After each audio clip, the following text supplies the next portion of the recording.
Hello everyone, and welcome to my Y and our American TV show official channel. I hope everyone is having a wonderful day. Before we begin, please hit the subscribe button and give this video a thumbs up. At the Abbott house, Kyle is stewing when Claire arrives to the door. They go over it being a day off of school for Harrison, who is delighted to spend time with his nanny. Claire observes Kyle appears strange, and he laments about his parents exploding in front of half of Genoa City.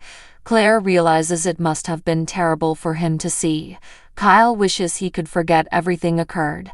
Harrison bounds in wearing a cowboy hat, since they're going to feed farm animals. Claire asks him to get a jacket. The boy jokes that she can't catch him, and both Claire and Kyle follow him up the stairs. Before too long, Claire helps Harrison on with his jacket and asks Kyle to join them. Harrison pleads with his dad to agree. Kyle hollers, "Let's do this." They head out the door. At the park, Nate thanks Devin for meeting him. His cousin asks if Amy Lewis is still coming to town tomorrow. Nate says she is, but this is about Winter's business. Devin raises an eyebrow and smirks as Nate tells him he thinks they should recruit Audra Charles. Nate goes on about what a passionate businesswoman Audra is, and Devin snarks that he might be a touch prejudiced about Audra and her passion. Nate insists she'd be an asset. Devin tells him there's no possibility in hell he'd hire her. He doesn't trust her, and feels Nate is setting himself up for problems by having a relationship with her. Nate doesn't need the judgment. Devin doesn't want to watch him get wounded. They establish that they're thrilled to be working together. Devin tries to convince Lily this is where she needs to be. They have to convince her to forget about battling Victor. Nate doesn't see it happening. Audra approaches Lily, who is eating at the bar in Society. She tells her they need to discuss. "I understand we got screwed over by the same person, Victor Newman." Lily guesses Nate told her, and attempts to have her lunch in privacy. Undeterred, Audra tells her story with Lily, who finds that Victor is the mystery investor who helped her seize Glissade from Tucker, and then dismissed her for no reason. Audra guesses Lily didn't get anything in writing from Victor on the arrangement she was trying to make with him. Lily claims their families go way back. Audra says no paper is a novice move. Lily shrugs. Victor is a master of the game, and she fell for it. She marvels that even knowing who Victor is and what he's capable of, they still got duped. "But I am definitely going to get what I deserve." Lily tells Audra she won't stop until she's back on top at Chancellor. Audra wonders if she knows what it's like to have to fight and scrape her way into a job. Her father paved her way. Lily's worked hard to get where she is. Audra asks where it's gotten her. They argue their distinct styles. Lily encourages Audra stop cheating and trust herself. Stop talking about what you want and take what's yours. Audra notices he's virtually encouraging her to succeed. Lily sighs. She's talking to herself as much as her. But will they listen? At the club, Adam advises Victor that a new story is releasing today smoothing over Audra's departure from Glissade. He'll also adore the one burying Billy at Abbott Chancellor, as ordered. Adam reiterates that he draws a line with hurting Jack, but as for Billy Abbott, it couldn't happen to a nicer guy. Chelsea walks in with Connor's shin pads for hockey, and Victor remarks it's good to see them co-parenting so well. It's as it should be. Adam orders his father to pump the brakes and walks off. Victor asks Chelsea to hang back and tells her that although they've had their ups and downs, he's watched her grow into a remarkable lady. He knows Adam and Sally are done, and that she and Billy split up, so he'd like to add in his 2 cents. Victor informs Chelsea that Sally was never suitable for Adam. "You are right for him. That's all I'm going to say." On Crimson Lights Terrace, Phyllis probes Billy to find if he's decided yet whether or not to dismiss her. She insists the best solution is to pretend to fire her. She's sure she can boom the firm. He will become a superstar, and everyone will love him. They'll love me too. Billy's not keen. and urges Phyllis to give him time and space to get his mother off of his back. Then he'll rehire her. Phyllis argues and then, distraught, gets up and walks inside. Sally appears and Phyllis observes as they smile at one another, and he urges her to sit down. She throws up her hands at him, having time to converse to Sally, but not to talk business. Meanwhile, Billy tells Sally he was hoping he'd run into her. Billy apologizes to Sally for kissing her. She says they kissed each other and call her crazy, but she thinks they both needed it.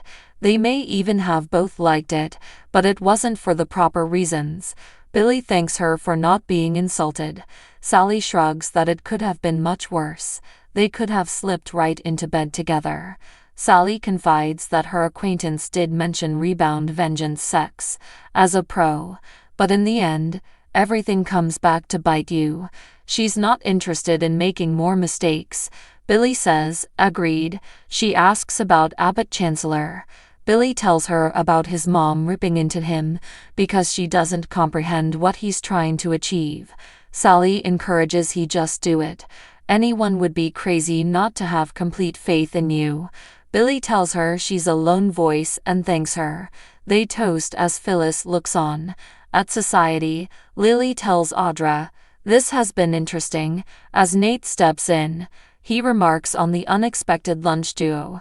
Lily says it turns out she and Audra have a few things in common. She hugs Nate and departs.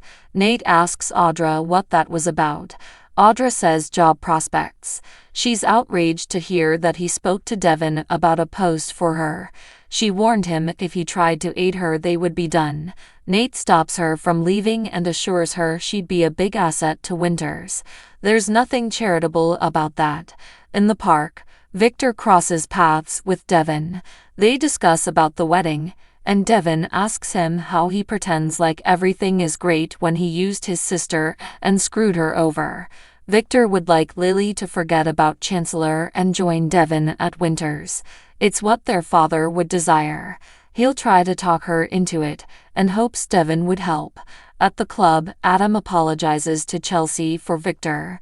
She wonders if he told his father about her and Billy. Adam points out that he's been seen with Sally all around town. Chelsea thinks Adam should try to get back with Sally. A link like that does not just fade away. Adam isn't interested in going back. Is she holding out hope for Billy? Chelsea huffs that it's complicated. Adam thinks it's time for both of them to move on. Chelsea asks, with each other, "Is that what you actually want?" Adam says Connor wants to be a family again. Chelsea says they are a family, our version. Adam tells her how in awe of her he is. They have a basis for a future that might be fantastic. Chelsea feels he's trying to fill a hole in his life. Adam asks her to be honest with herself and confess that her feelings are as powerful as his. Maybe this is how it was meant to be. Adam coaxes Chelsea. She can't tell him she hasn't thought about becoming a genuine family again. Chelsea claims it always ends poorly. Look at their track record. Maybe you and I could survive that again, but Connor couldn't. Adam honestly believes they can do this. Chelsea wipes away a tear. She tells him she has feelings for him, but the kind of love they had almost ruined them. They've evolved and become better individuals, worthy of finding love again. She's not sure if it will be with Billy and Sally, but it can't be with each other. On the coffeehouse patio, Billy tells Sally he's feeling more motivated. She says she should depart. They joke and Sally gets up to depart. She advises him to screw the naysayers. "You've got this." Once she departs, Phyllis comes and complains about his little love fest. He doesn't have time for her or business, but he has time for a pity party. She encouraged him to get back with Chelsea, which kept him even-keeled. No one wants to see him dig a hole. Billy tells her she's dead wrong. Having a friend to lean on is a good thing. Phyllis yells about wanting to take Daniel and Lucy's sorrow away. She doesn't even know who to fight. Billy can't imagine what they're going through. He reminds her they're friends first. She thanks him for letting her vent and says the greatest way to heal is to fight a fight you know you can win. Phyllis wants to focus on getting Victor out of Abbott Chancellor and convincing his mother. Together, at the Abbott house, Claire, Kyle, and Harrison are back from their expedition. Harrison wants a baby pig. Kyle sends him up for a wash after a hug. He and Claire agree he's the best kid ever. Claire picks some straw off Kyle's jacket, and he tells her she did it again. She made him grin and laugh and forget about the garbage in his life. So, thank you. Claire tells Kyle she'll check in with him later. He lets her know how much she brightens his day. I'm glad we had today. I just hope I can protect Harrison from what's going on with this family. Claire doesn't know how to help, but she's never seen Jack and Diane so angry. Kyle's at a loss for a solution. They may be past the point of no return. At Society, Nate informs Audra that Devin turned down his pitch. She says, of course he did. She informs him that she'll get what she wants her way, on her terms. Nate wants to offer guidance. As a previous backstabbing shot, he had to learn some hard lessons, and learn to trust the people that care for him and let them in. He wants her to get the same sense of happiness and freedom he's found, and he'd love to share it. But he knows who she is. If she decides to fight, he'll support her. At Crimson Lights, Phyllis requests Billy to let her have one discussion with Jill. She gets a notification and says there's an article from Newman Media about Abbott Chancellor. Billy tries to look it up and she stops him. It argues he's in over his head, mismanaged the agreement with Odyssey 7, can't keep on to workers, and doesn't have a true vision. This is right from Victor. You know that. This is the very thing we have to fight. In the club, Chelsea goes back up to Adam holding her phone and asks, "What the hell is this?" She asks if he's going after Billy because of her. In the park, Sally reads the article about Billy. She turns to see Victor, who welcomes her. "Beautiful day, isn't it? Except probably not for you. You just broke up with Adam.